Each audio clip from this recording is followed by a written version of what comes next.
Good evening, everybody. My name is Stan, and you've tuned into Real Talk here on the Dream Nation Network. Today we're going to talk about two souls, two innocent souls. One, Goerge Stinny, and Emmitt Till. Stay tuned.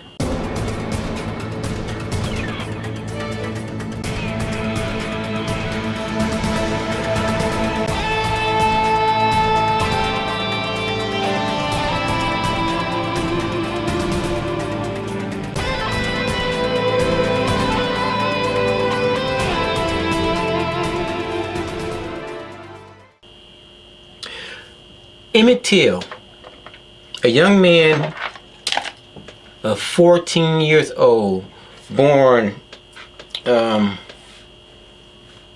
7/25/1941, deceased 8/28/1955. Emmitt Till was lynched, beaten, and disfigured by two men in Mississippi. Why? Because he whistled at a young lady. Here's the story. This is the muddy backwoods Tallahatchie River, where a weighted body was found, alleged to be that of young Emmitt Till.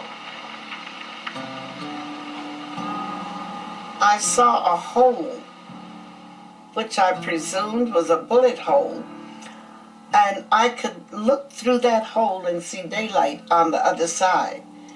And I wondered, was it necessary to shoot him? Here is Money, Mississippi, the home of Roy Bryant. It was here that the Chicago Negro boy, Emmitt Till, is alleged to have paid unwelcome attention to Roy Bryant's most attractive wife. When white women was on the streets, you had to get off of the street. That was a way of life. And all a white woman would have to say was, that nigger kind of looked at me, assessed me. So we're talking about a way of life that in this part of the country that was enforced by law. This was the home of Mose Wright. It was from this shack the state alleges Emmitt Till was taken by Roy Bryant and J.W. Malum. The house was as dark as 1,000 midnights. You couldn't see. It was like a nightmare. I mean, someone come and stand over you with a pistol in one hand, a flashlight, and you're 16 years old. This is a terrifying experience. The Till case held the whole system up for inspection by the rest of the country and by the rest of the world. It was the beginning of the focusing on the problems between the races in the Deep South that culminated in the ultimate civil rights battles of the rest of the 50s and into the 60s. I think black people's reaction was so visceral, and I think it was probably more than anything else in terms of the mass civil rights movement, the spark that launched it. Everybody knew we were under attack, and that attack was symbolized by the attack on a 14-year-old boy.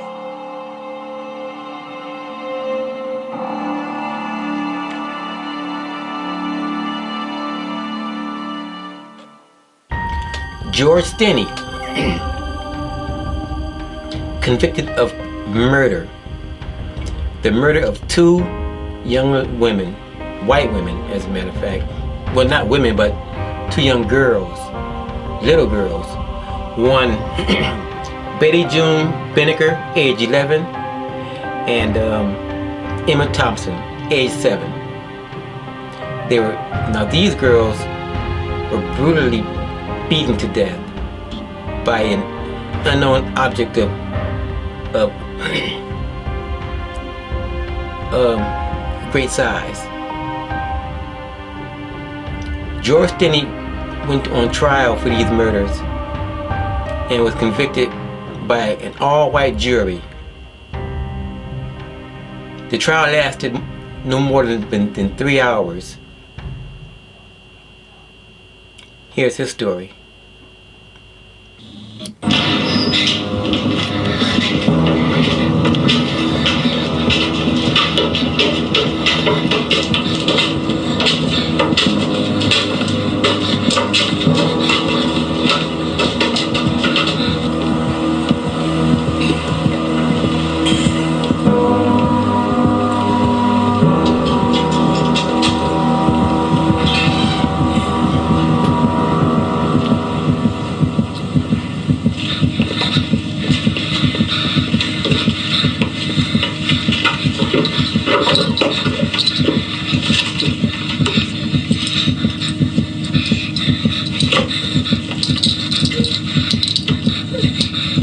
Unto thee, O Lord, do I lift up my soul.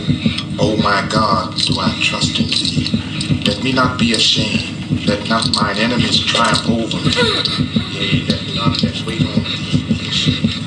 How you coming, Be Junior? ashamed which transgress without cause. Show How me long thy before? ways, show me thy path. Lead me in thy Son, way, teach me. For thou you're gonna art be the seeing God some things that may not sit too well. while When we get home, I got enough to teach Randy for both of us. according to thy mercy, remember thou me for thy goodness' sake, O Lord.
This'll only last a moment.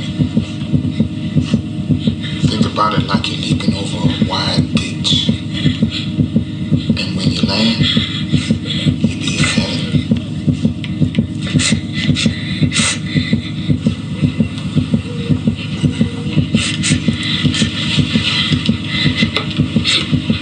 Junior,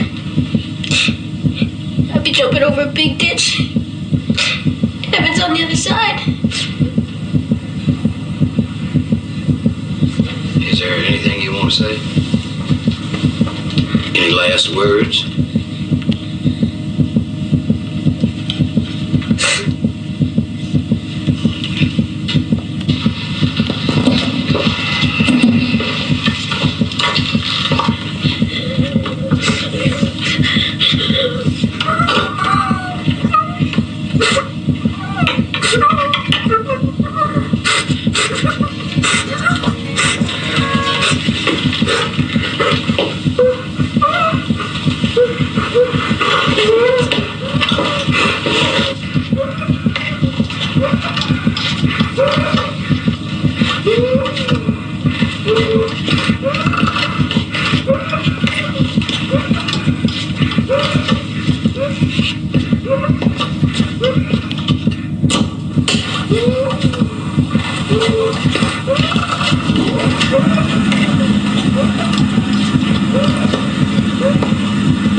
And that was the execution of George Stinny Jr. How can anybody with a soul do that to a child? It's beyond my understanding.